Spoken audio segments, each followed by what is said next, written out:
Hi, and welcome back to the channel. It's true, my name is Norf, and this week I've got a question for you. What does productivity mean to you? Truly, I would be curious to know what productivity means to you.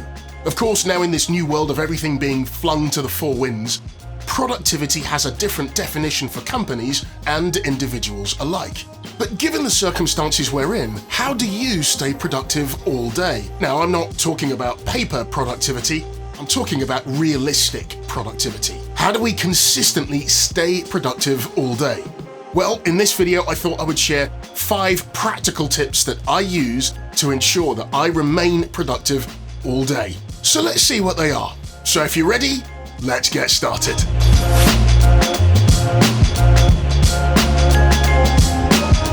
Productivity. I'm sure your definition will be the same as my definition, which is just getting the work done, getting stuff done throughout the day. But I would suggest it's not just productivity in terms of a standalone idea. There are other interconnecting and interdependent elements that go into your productivity each and every day. I'm not going to have time to unpack every single element of productivity and what that means for both you and I, but I'm only going to take you through my 5 practical elements that help ensure that I'm productive throughout the day. Humans are complicated, unique, and wonderful creatures, and we're also creatures of habit. You will have observed that we all have our specific routines. Some of us work better during early mornings, others work better at nighttime, and you'll find that with those routines, that's where we find security. Productivity is built upon that habitual foundation, and I would argue in order to be productive, we've got to make sure that our routine is set. Of course, I can't crowbar everything into this one video, but just from here, I'm going to give you my 5 things to ensure that you remain productive all day. The first of my 5 is distractions. How do you stay focused on the task at hand? Distractions are all around us. Electronic devices, tablets, email, sounds going off outside of our spaces. Some of us will still have family at home to support. There'll be times during the day where it's just us focused on a specific task that we're trying to deliver. Or we might be working with teams of people. What are some of the things that you can do to remain focused? In terms of my observations, we've got to be mindful about these distractions and being self-disciplined to either remove the distractions from our field of vision, silence our devices, close email down, all the way down to simple things like closing the door. I don't believe there's a magic bullet for dealing with distractions. There are some practical things that we can do, but we've got to observe and be mindful about some of these things that will cause us a distraction and putting those to one side, out of our field of vision. Self-observation is a great thing, and there are many things that I've tried over the years, some of which have worked, some of which haven't worked. For the things that work, we've clearly tried them, but over time we've got to refine them to ensure that they become part of what we do every day.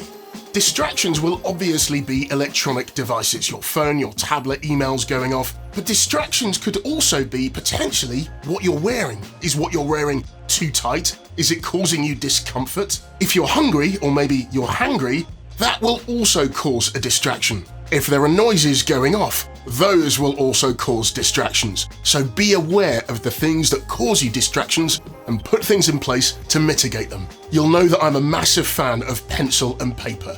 Why? This comes to the second point, and that point is clarity. Clarity for me would have happened the day before. If I know that I have got some really big tasks to deliver, I'll write these things down using pencil and paper, one of my favorite mediums. Once they're on paper, I've then got the opportunity to prioritize what needs to be done. As you know, I love the number 3, and I will set 3 tasks, big tasks, that I want to get through for that particular day. I'll then set up 3 minor tasks that I want to deliver. Things that are really easy wins, low-hanging fruit. Things that may only take me 5 or 10 minutes to do. Why? That gives me a sense of achievement. That sense of achievement physiologically releases dopamine into my system. Now, I'm no scientist, I'm no neurosurgeon either, but I know that dopamine feels good. Once I've delivered perhaps 1, maybe 2 of those minor tasks, I'll then get my teeth into one of the bigger tasks. Because I feel that I've got these 2 issues done and dealt with and under my belt, I then feel focused and I'm in a sort of flow state, if you will, where I can then tackle one of the 3 major tasks that I've prioritized for that day. I cannot emphasize enough being prepared and being clear on what you want to deliver that day. Also be aware, are you delivering this task for yourself or are others involved? Are there other time dependencies or other critical factors that you need to consider? Creating lists is a great practice, it really is. Once you can see what you have to deliver, you can then pick those things off as and when you choose. If there are time constraints, you can then prioritize those above things that aren't time critical. Being able to prioritize your tasks is a great skill in itself. Sometimes you need external input to help you see the wood for the trees, other times you're able to do it yourself. One thing to help you prioritize is the Eisenhower matrix. Some people refer to it as the Eisenhower window as well. This is where you have 4 quadrants, and then inside those quadrants you place things that are important and not urgent, urgent, not important, important and urgent, and not important and not urgent. Just a few minutes a day putting your tasks into those 4 quadrants will help you gain clarity and help you prioritize what you want to achieve in any given day. Point number 3 is a difficult one for me, as I'm sure it will be for you as well, and that is practicing self-discipline. Back to point number 1, distractions. If your phone goes off, what do? Observe what you do. Do you jump to it straight away, or do you turn it upside down and continue with the task at hand? Practicing self-discipline is a daily activity. And you'll recall that notion, if you practice anything for 8 hours a day, you're gonna get good at it. And that includes self-discipline, unfortunately. Point number 4 is something relatively straightforward, and it is sound. For me, sound is absolutely critical if I'm going to remain productive throughout the day. What I mean by sound is music. I am a massive music fan. Dependent on what mood I'm in will depend on what I listen to. Typically, if I want to remain productive or I've got some deep thinking to do, I'll listen to a certain type of music. I've observed over the years that I can work with music on. It's got to be a certain type of music. Any music with vocals in tends to distract me, and I've recognized that, so that's something that I will typically not do if I'm trying to remain productive. Music without vocals that have great grooves and good beats behind them are excellent for me to focus and remain productive throughout the day. Typical examples of music I listen to when I'm in my focused productive zone will be music delivered by Stacy or the Grand Sound, just relaxed, chilled music with a good groove behind it. If I've got to deliver a presentation or I've got to be online, music to get me energized will typically be something from a guy called Makoto. You may observe that you actually can't work with music on, and that's absolutely fine. Sometimes you just need a quiet space to focus and deliver what you need to deliver. A good tip could be to get yourself a set of noise-cancelling headphones. Turn them on, put them over your head. That will give you a space of quietness. Sometimes I'll listen to that music through headphones if I really need deep thinking time, or more often than not, I'll just listen to music on my speakers.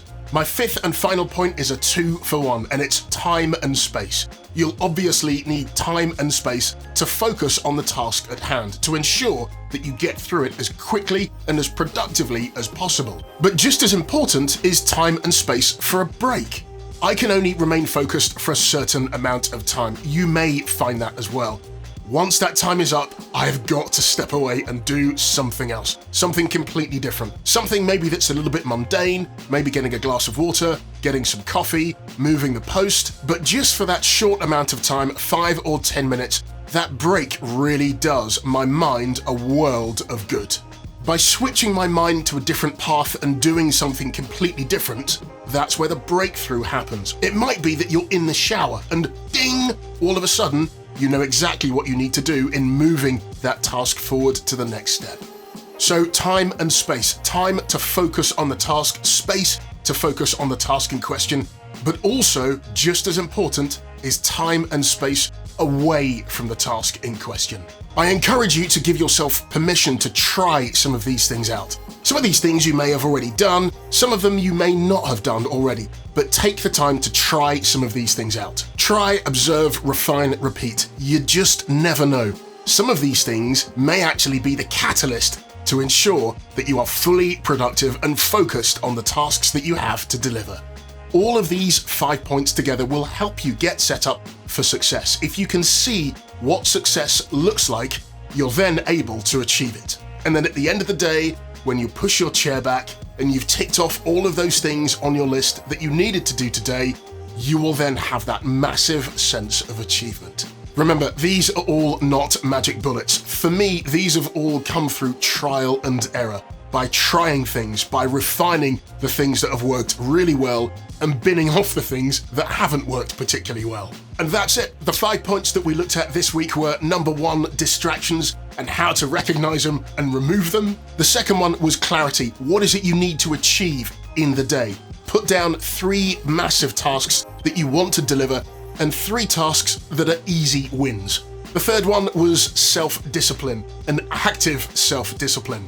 The fourth point was sound. Do you work well in quiet? Can you work with music on? If so, what sort of music do you work well with to ensure that you're focused and productive throughout the day? The fifth and final point this week was a 2-in-1, and that was time and space. Give yourself the best opportunity and set yourself up for success by making sure that your space is clear, that you've got time to deliver these tasks. If you hit that proverbial mental brick wall, take yourself out of that space, give yourself time to decompress, and then come back to it.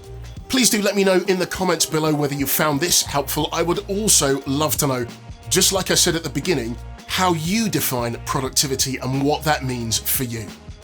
As you know, I love the number 3, so if you would, please do 3 things for me. If you like the content, please do give me a thumbs up. Also, subscribe to the channel and remember to hit the bell notification so you don't miss out on when I upload brand new content to the channel. Again, thank you for choosing to spend your time here, and I'll see you next time.